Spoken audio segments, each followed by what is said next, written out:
Namo Myoho Renge Kyo. Let's see if we can manage not to skip frames. Hi, everyone. Thank you for your practice. Thank you for your study. Namo Myoho Renge Kyo. Namo Myoho Renge Kyo. I hope this finds you in good health, secure. How do you learn things? How do you teach yourself new information? Generally, you get curious about something for whatever reason.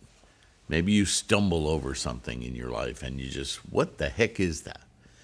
Or maybe you start to dive into something and then questions arise, right? Buddhism is like this, yeah? Both ways. And many others, I'm sure. And we go down what we call euphemistically rabbit holes, right? Something grabs our attention. We go, I say that, I've heard it, but what the hell does it really mean? And you start digging and you Google it. And then, we used to go to the library. I can't even say that word. The library. Oh, look. Anyway, Amazon grew out of this. Right? It was billed when in the first 5 years of Amazon, it was billed as the global bookstore, the world's book repository. It's going to challenge the Library of Congress into all the books that it made accessible. That's what Amazon was, a big library. It's a lot more now, or a lot more. A lot less, depends on how you look at it. Anyway, what is the point? The point is, the more, and it doesn't take very long in our practice of Buddhism, where more questions seem to arise than answers seem to be easily accessible.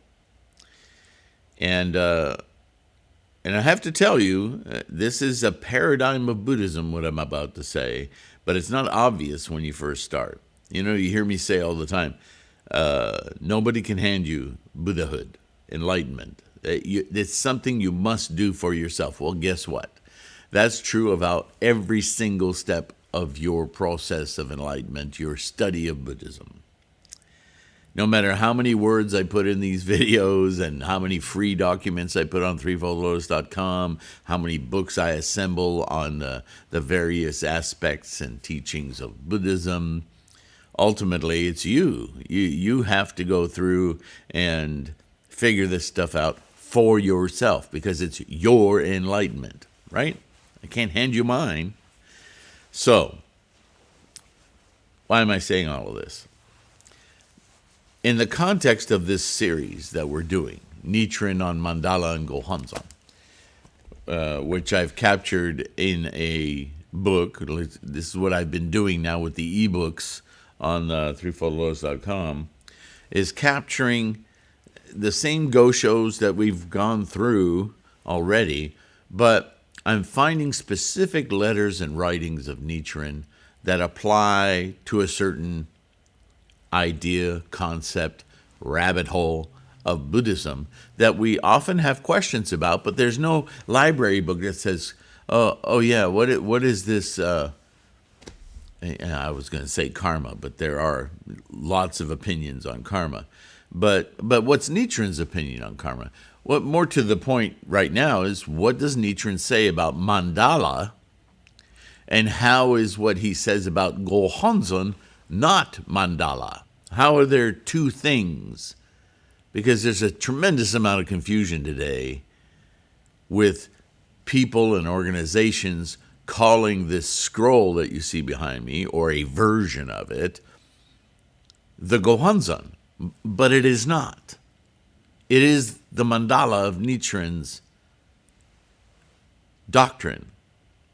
And that doctrine is an elucidation of Shakyamuni's teachings of self-enlightenment. So it's a very important thing. It's a very important tool.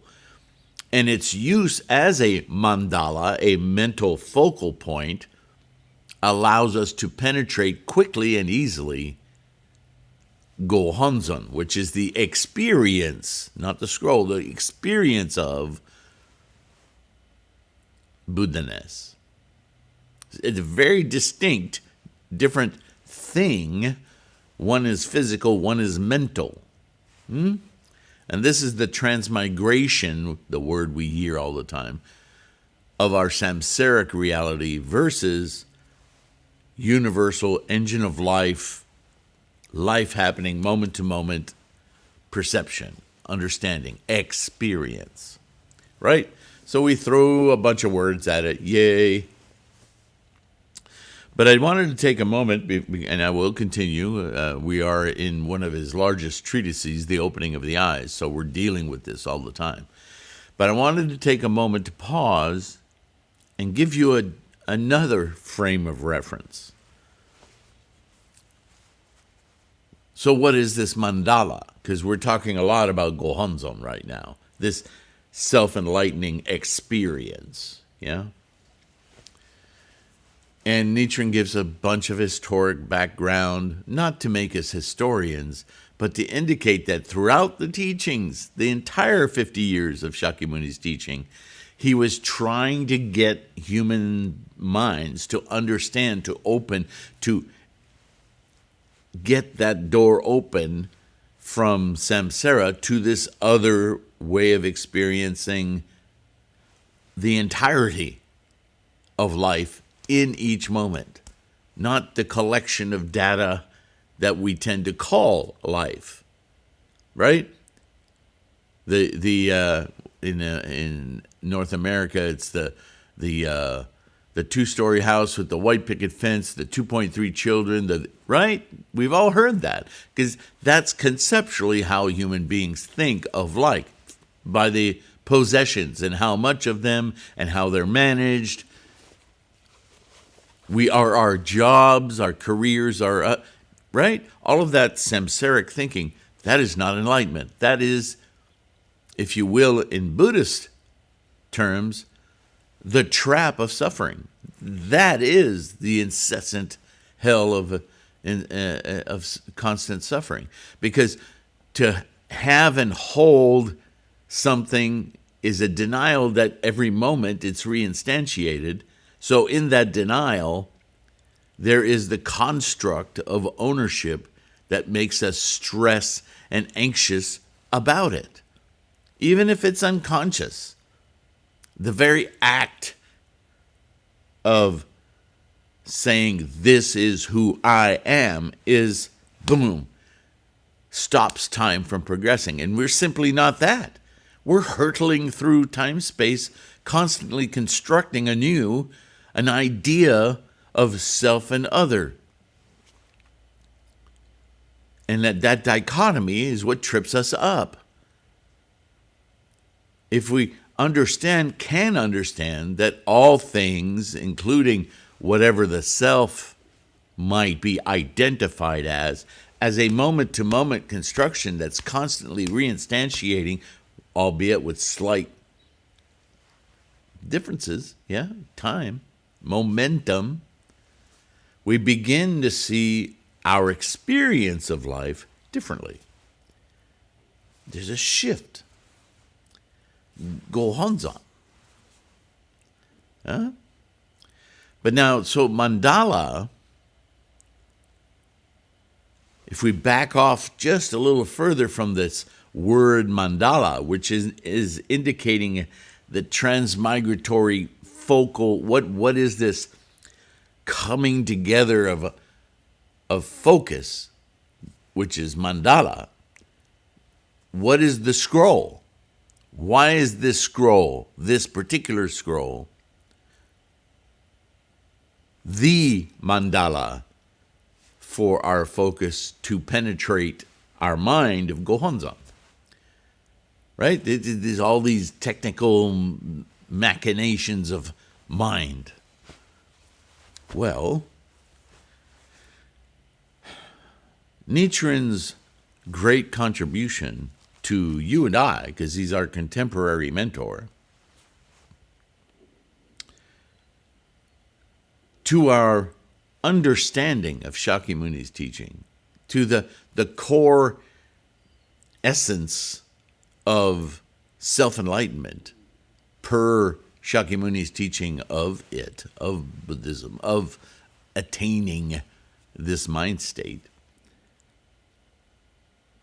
is the Lotus Sutra. Nichiren is not the first to say so. Tendai's great revolution, hundreds of years before him in China, did the same thing. But Nichiren's great contribution, and the reason he's our mentor, is because in this age, this capacity that you and I have to understand, Nichiren has collected the symbols, characters of the concepts essential to this transmigration experience that are elucidated in the Lotus Sutra. He has captured every chapter and idea and concept that the Lotus Sutra utilizes, puts together a complete picture of how, with all that we know about the mind and how he's taught for decades, Shakyamuni, now coalesces in the Lotus Sutra as an actual method for doing it instantly. But just like a ladder, just putting a ladder against the wall of a building, for instance, doesn't put you at the top of the ladder. You must climb each rung. And each rung, in turn, is essential to get you closer to that experience at the top. The goal of the ladder is the top, but you must understand each rung and inculcate it into your being, climb it, to experience the top of the ladder. So, in a very real way, this scroll, this penned scroll that Nichiren signs, it says, this is what I'm telling you. This is the ultimate realization of my entire life of practice and understanding of the way the Lotus Sutra works. It's this ladder, this scroll. But as I said, getting to the top of the ladder is important for the vantage point that it gives you, but it's not the experience of the top of the ladder. Once you're at the top of the ladder, then you can look around and see what this new position provides for you to experience. That is Gohonzon. Do you see? That's not the ladder. There's a distinct difference. Yeah? So this scroll, as penned by Nichiren, that's why we use this mandala, not Bob's mandala or Julie's mandala or the high poobah of Wada Wada, his or her version. We're not practicing your authoritarian whatever. We're Nichiren's students. Nichiren tells us, we've read, emulate me. He's handing, if we want to talk about transfer and documents, that's it.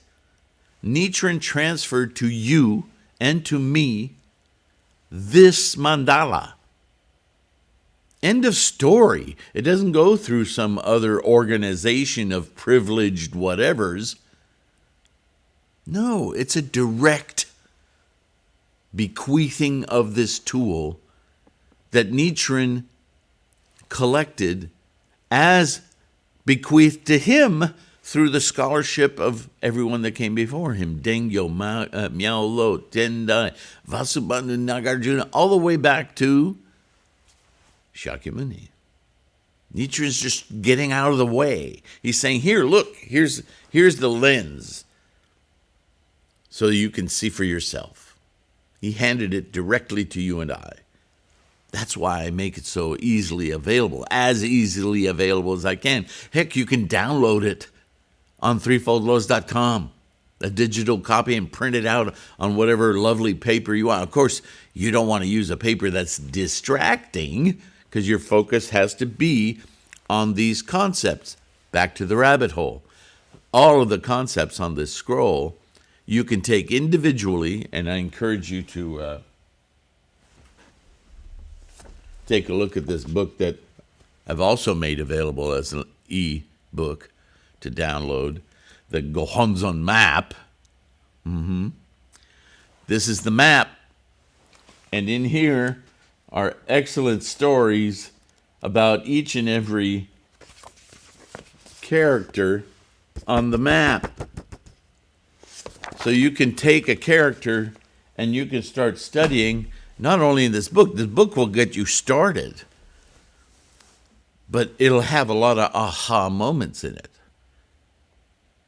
When you look at each and every component rung of that ladder, the map, oh, that's, yeah, I remember I got that concept early on. Other concepts you'll go, oh, I never considered that. And your mind will expand, and you'll bring that experience, that insight, to your daimoku the next time you use this mandala, this ladder. So that Namo-myo Renge Kyo, when I get to the top of that ladder, Gohonzon opens up a little more understanding, more insight. And when you come down that ladder and you walk back into the house, you still maintain that experience of that insight. It influences your samsaric life. This is the whole gambit of why we practice, right? So that we can continually experience life from this vantage point of Gohonzon, that height, that vantage point, right? Nothing disappears. It's just a completely different experience, right? Namo-myo Renge Kyo. So, mandala, Gohonzon, mind. So we'll continue this Go Show with all of that in mind. It is clear, therefore, Nichiren continues, that during the teaching period of the first four flavors, Shakyamuni, the Lord of Teachings, was a disciple of Dharma wisdom and the other great bodhisattvas. A disciple of? They're disciples of the very teaching that Shakyamuni is giving you. So understand these linguistic devices are about understanding mind, the mental activity, the things that contribute to our insights. Right? Similarly, he was the ninth disciple of Bodhisattva Manjushri, who is also, as you'll read in the Gohonzon map book, a mentation of Shakyamuni's. In other words, when you learn something, when you get a great insight, you could give that insight a name. Call it Frank. And then later when people ask you, how did you come to all of this knowledge? You can say, well, there was a time when Frank taught me. What are you really saying? You're talking about a particular insight that you attained, that you reached in your mind. Not that some guy came walking along 200 years before you were born and taught you something, and later, as you were reborn, you discovered something that Frank taught you. You see, that's the mixed up world of magical thinking and mysticism. That's not Buddhism. Easy to miss, though. And even the translators of these documents and texts that were made long after the oral tradition have inculcated some of this not so accurate storytelling. The point is still there, but you have to understand what you're reading as well, yeah? This is also the reason why the Buddha repeatedly declares in the earlier sutras, I never preached a single word. These are all insights he attained. He's sharing them, right? When Shakyamuni Buddha was 72, he preached the Immeasurable Meanings Sutra. It's also known by other names, but it's the Entry Sutra, the prelude to the Lotus Sutra, right? This is immeasurable meanings. Others say innumerable meanings. Basically, it's outlining that every mindset that exists in human beings, sentient minds, has the opportunity to attain, to get, to inculcate, to whatever word you want to use, reach the top of this ladder via their own efforts on every rung, whatever that looks like. Wooden ladder, fiberglass ladder, metal ladder, doesn't matter. The objective is what matters. The aim, the experience at the top is what matters, and the Lotus Sutra is going to define what that is and how to commit to it. Bodhisattva life. Climbing the ladder.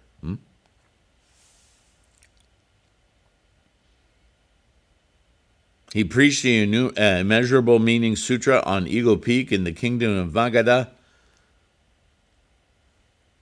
At that time, he denied all the sutras he'd preached during the previous more than 40 years and all the fragmentary teachings derived from those sutras, saying, quote, in these more than 40 years, I have not yet revealed the truth. The direct experience of. I've just been guiding you towards something you should be aiming. Now I'm going to give you what that aim is about. Lotus Sutra. At that time, the great bodhisattvas and the various heavenly human beings hastened to implore Buddha to reveal the true doctrine. Right? This is the formula of teaching and learning. You have to ask 3 times formally, please give us the answer so that we might, please show us the answers in the back of the book so that we can understand what all of this has been about and work toward it. Yeah.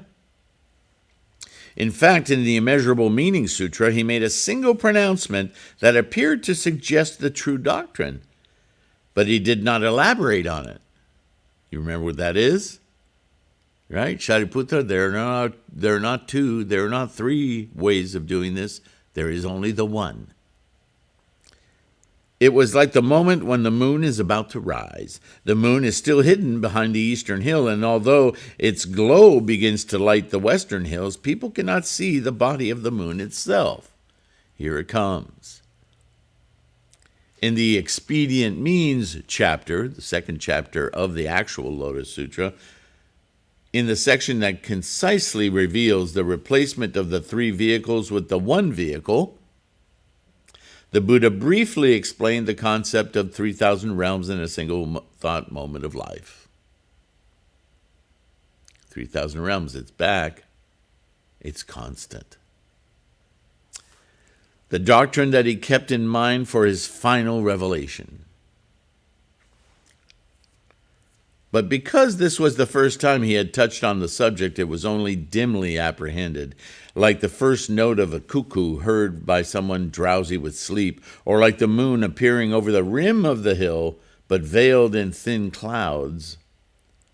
Shariputra and the others, startled, called the heavenly beings, dragon deities, and great bodhisattvas together, begging for instructions, said, quote, the heavenly beings, dragon spirits, and others, their numbers like the Ganges sands, the bodhisattvas seeking to be Buddhas in great force of 80,000, as well as the wheel-turning kings who come from the 10,000 of millions of lands, all press their palms together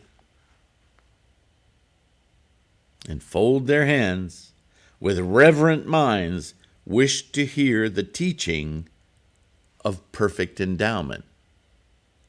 What is perfect endowment? Well, it's 2 things. Perfect endowment is the Buddha eye, the Buddha awareness, but it's the opening of that eye, the Gohonzon,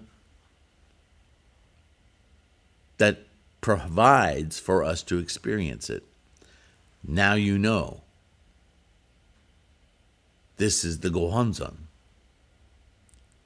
the opening of that realization.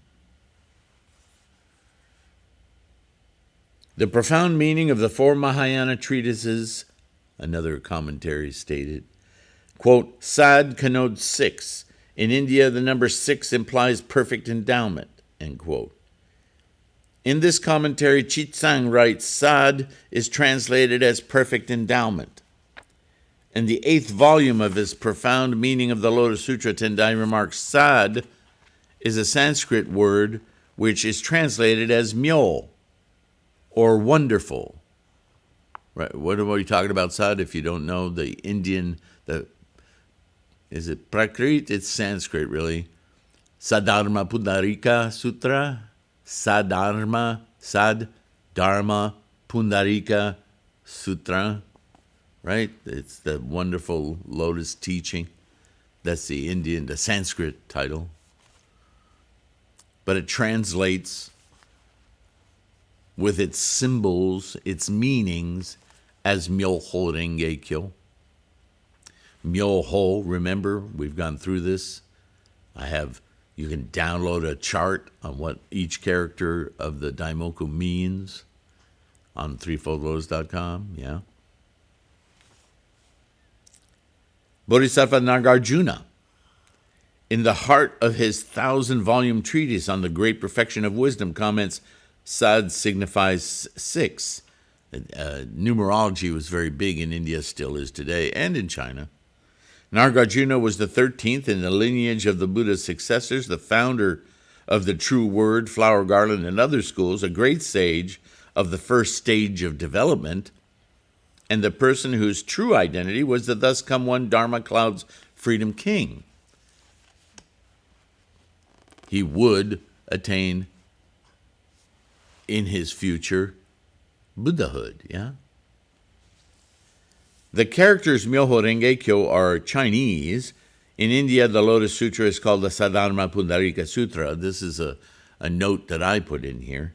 The following is the mantra concerning the heart of the Lotus Sutra, composed by the Tripitaka master Shanwu Wei. Hail to all the Buddhas, three-bodied thus come ones. Remember the 3 bodies of the Buddha?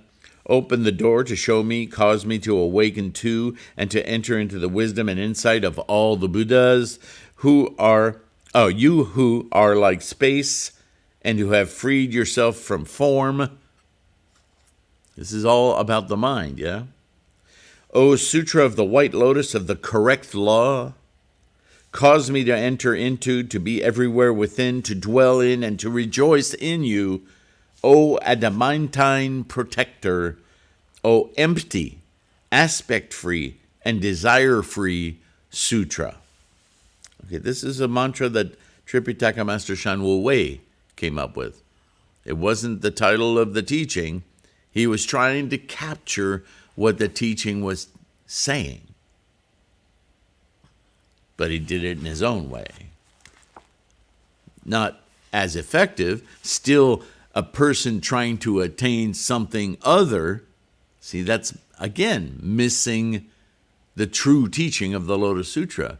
You're not reaching something anywhere outside. What does Nichiren say? Never seek this Gohonzon outside yourself, your fleshy body. It's in your mind, Gohonzon. This mantra, which expresses the heart of the Lotus Sutra, was found in the Iron Tower in the southern India.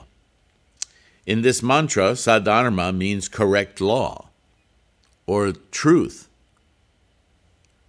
Sad means correct. Correct is the name as Myo, wonderful, is the same. Myo is the same as correct. This is the engine of life being described. This is how energy goes through formations to create form. That is the truth. This is how all phenomena function. Myo. When they become form, they are ho, experienced. Hence the Lotus Sutra of the correct law and the Lotus Sutra of the wonderful law. And when the two characters for Namu are prefixed to Myoho Renge Kyo, or the Lotus Sutra of the wonderful law, we have the formula Namu Myoho Renge Kyo. I commit to the truth.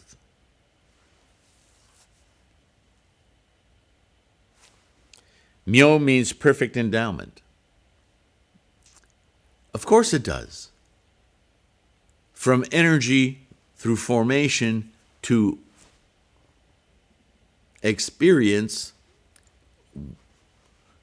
what is unclear about endowment is that the mind is now endowed with understanding that process, with the very fact it's self-acknowledgement.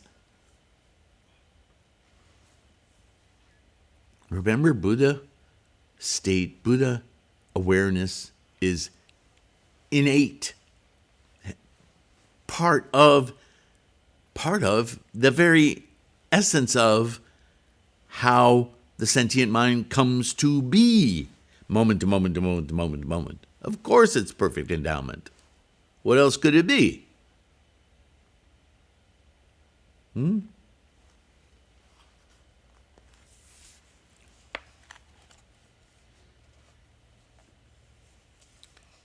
the sad part, the 6, is a reference, Nichiren says, to the 6 paramitas, those aspects of aha, right? Representing all the 10,000 practices. Here we go with that rabbit hole thing. Once you understand this, then you get all of those. And what those are spawned from is all of that. And it just keeps going. 3,000 realms in a single thought moment, all happening at once, in each moment. That's the engine of life.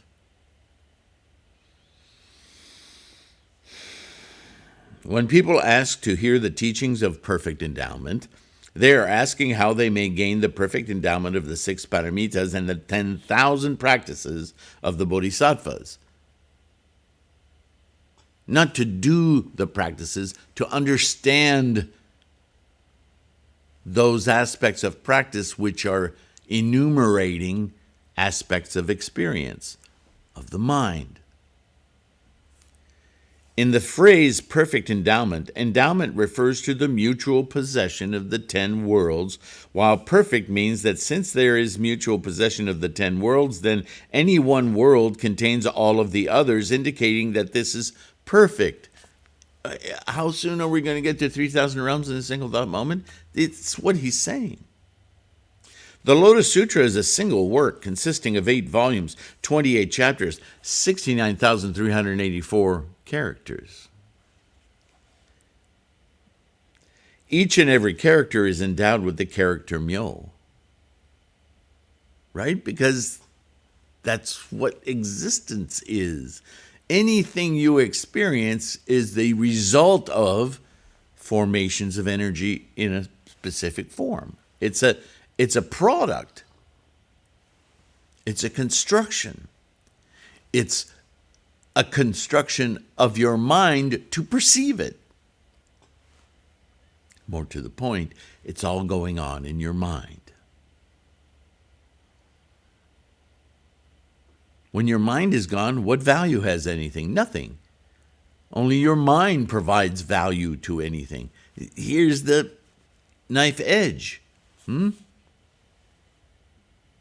Each and every character is endowed with Myo, each being a Buddha who has 32 features and 80 characteristics. Each of the 10 worlds manifests its own Buddhahood.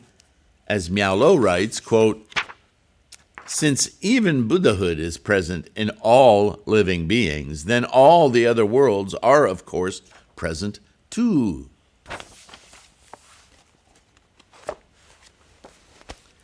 Now, I've explained this many times. Buddhahood is an experience of your mind.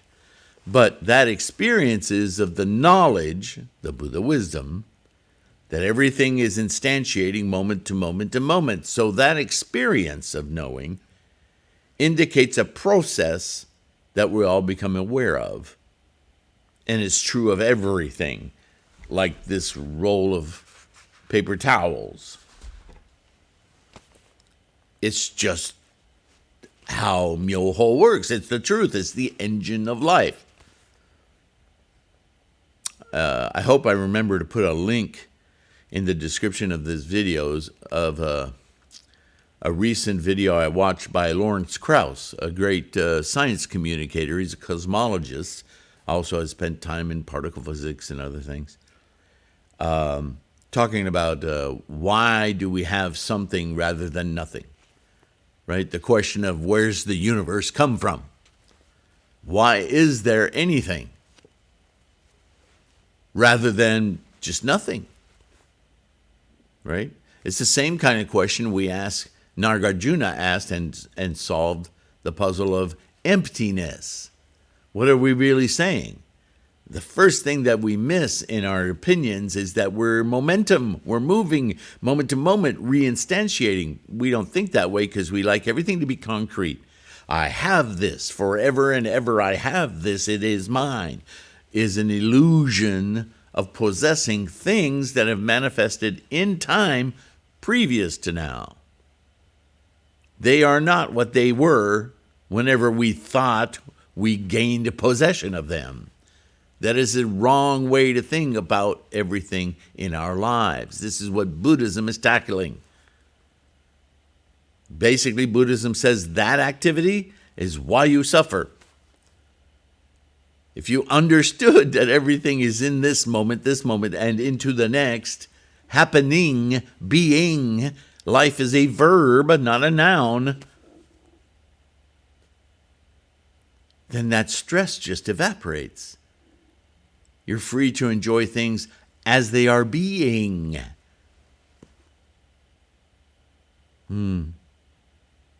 It's quite a paradigm shift, yeah?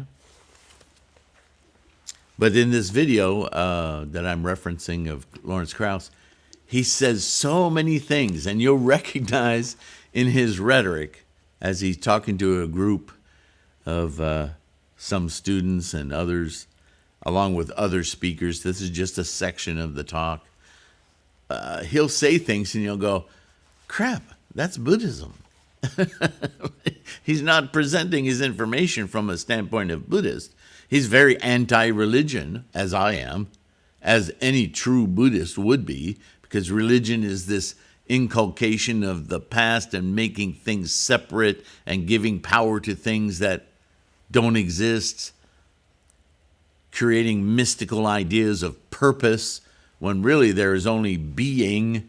That's, if there's a purpose to be found, our personal responsibility is to be fully engaged in the moment and into our momentum. Is that a purpose? Or is that simply being extremely alert, thankful, appreciative, enthralled with, amazed by every single moment? That's Buddhahood. And to be, as we are aware, also aware of all the things of life, instantiating planets, the universe, stars, desks, guitars. When we look at other sentient minds that are all attached and hung up on that stuff, it wells up a great empathy, pity, compassion.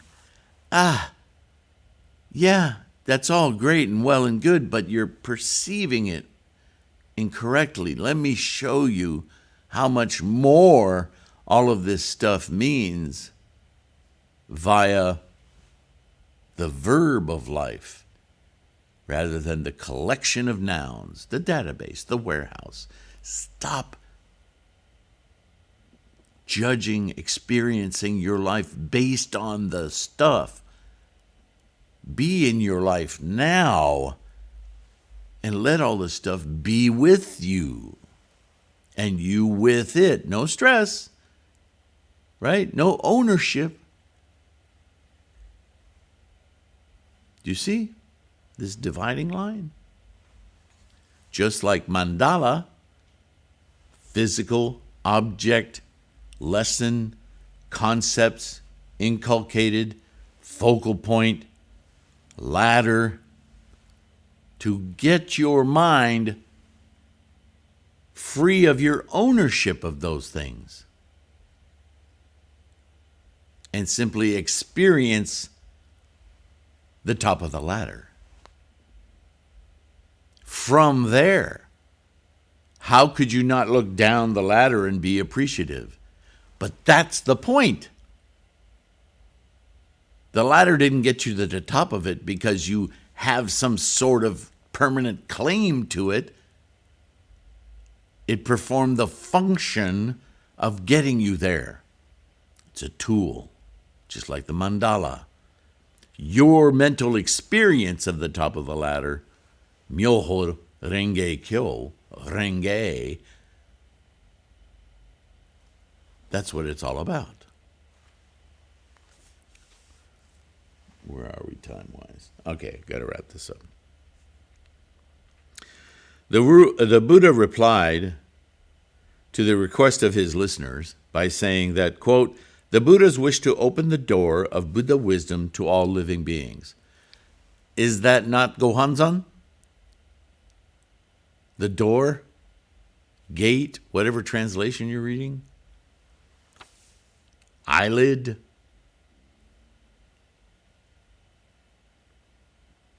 The term all living beings, quote unquote, is really about sentient mind, isn't it?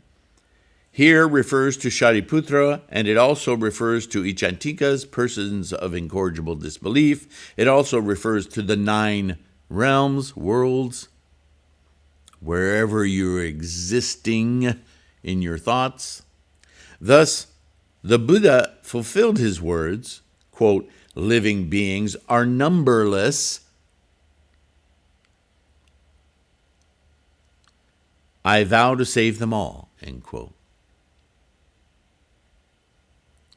When he declares, quote, at the start I took a vow, hoping to make all persons equal to me, to the renge that I've achieved, yeah? Without any distinction between us, and what I long ago hoped for has now been fulfilled, end quote. What's he talking about? Remember when Prince Siddhartha left the compound where he was raised and every wish or desire that he had was fulfilled? And when he went out amongst the regular populace, saw how much suffering there were, how people were feeling, the 4 classic things, birth, old age, sickness, and death. But just people suffering. His whole impetus to follow the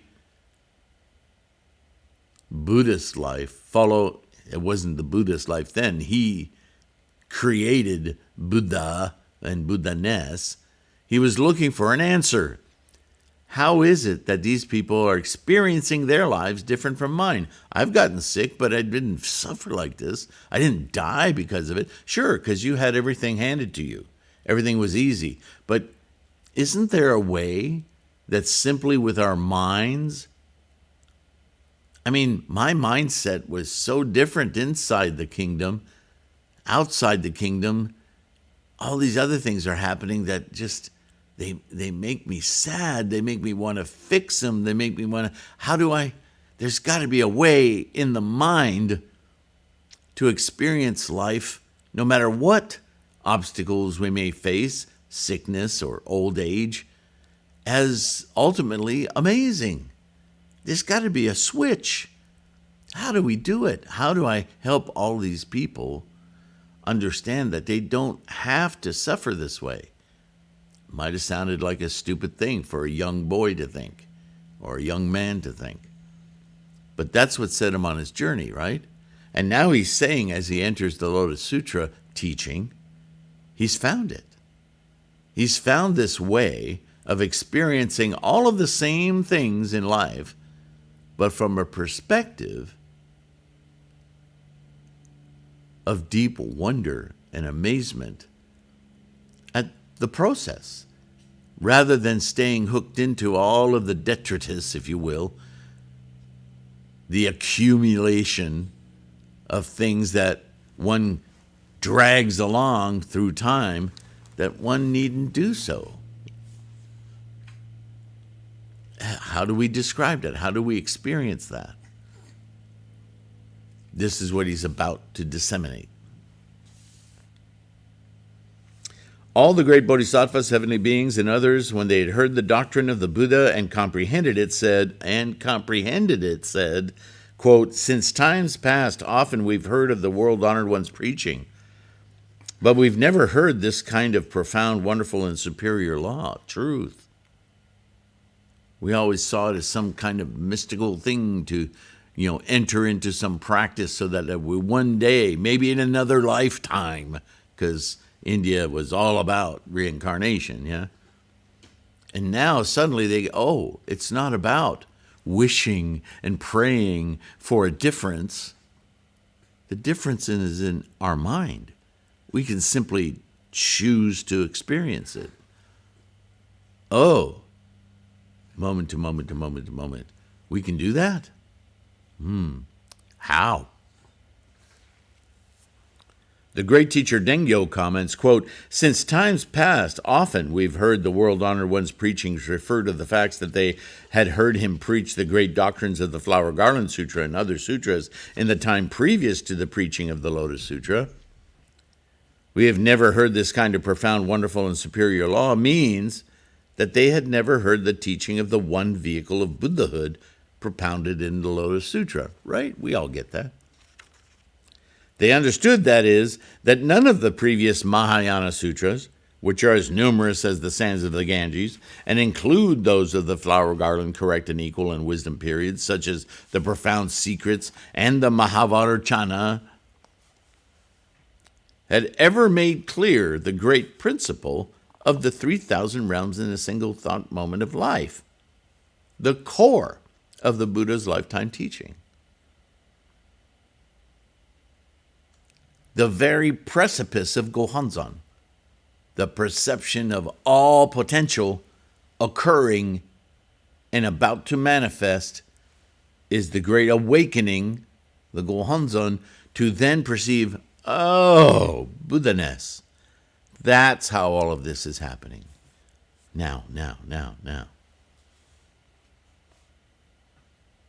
Nor had they clarified the bone and marrow of those teachings, the doctrines that persons of the two vehicles can attain Buddhahood, and that the Buddha attained enlightenment in the remote past. Not Shakyamuni attained enlightenment in the remote past. That Buddha-ness, the potential of the sentient mind to become aware, to have this aha, to Gohonzon their way into the mental cognition experience of Buddha-ness.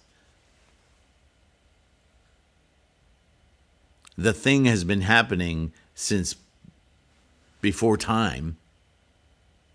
The ability to witness that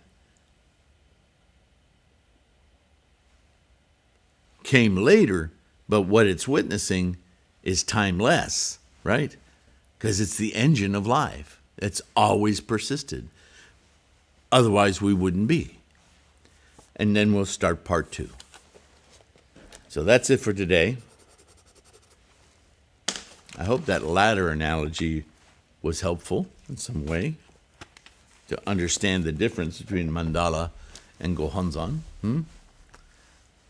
That is why I've selected this particular Gosho amongst all the others in this book to explore. You see how Nichiren is exploring since time immemorial this goal of Buddhism, always been there, always potential for the witnessing and experience of, isn't something he invented. But he, Nichiren, is giving it a label. He's giving it a name.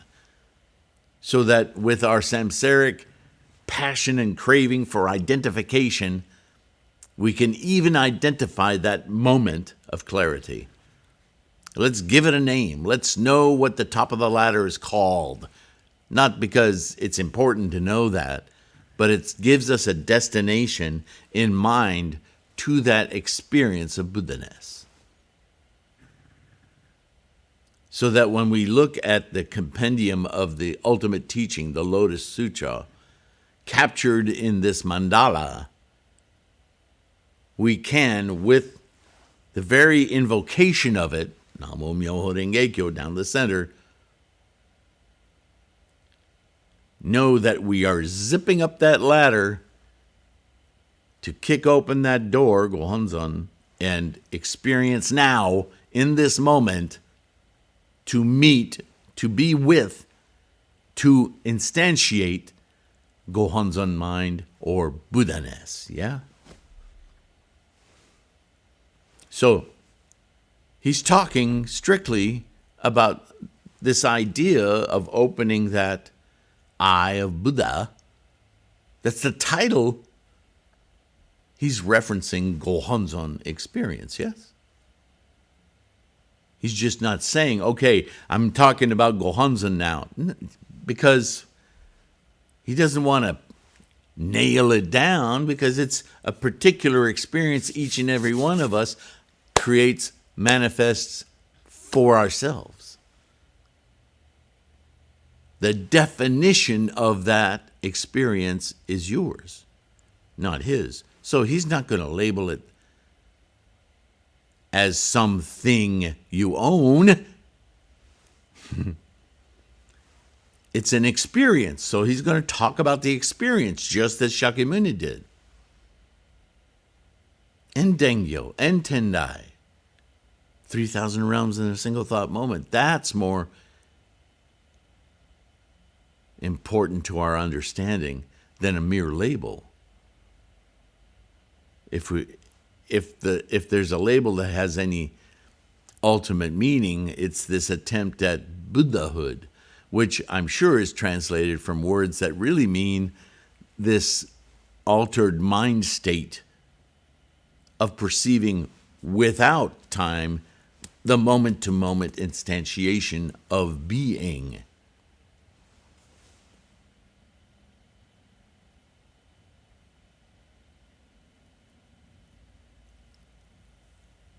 Words are words. If some of mine have led you to have murkiness, please say so in the comments. Let's hash this out. It's the essence of the practice, yeah? Or email me if you don't want to be public about it. I understand. What's important here is your confidence. You must have confidence, and you must have a deep sense of the potential of knowing and experiencing this state of mind is overwhelming, magnificent, and compassionate, because that's our human experience. Without it, we would not know this. It's kind of a conundrum. So keep your practice strong. Take care of your health. I'll see you in the next one. Thank you. Thank you for your support. Like, subscribe. Don't forget to do that. It's very important to grow our Sangha, right? Keep buying the e-books or the print books, mandalas, or donate through PayPal or Patreon. That support is critical to my ability to keep making these videos and buying new books and doing more research, because I'm always trying to keep my own practice fresh, yeah? And that helps all of us. That's my hope. All right, enough for today. Thanks again. I'll see you again soon.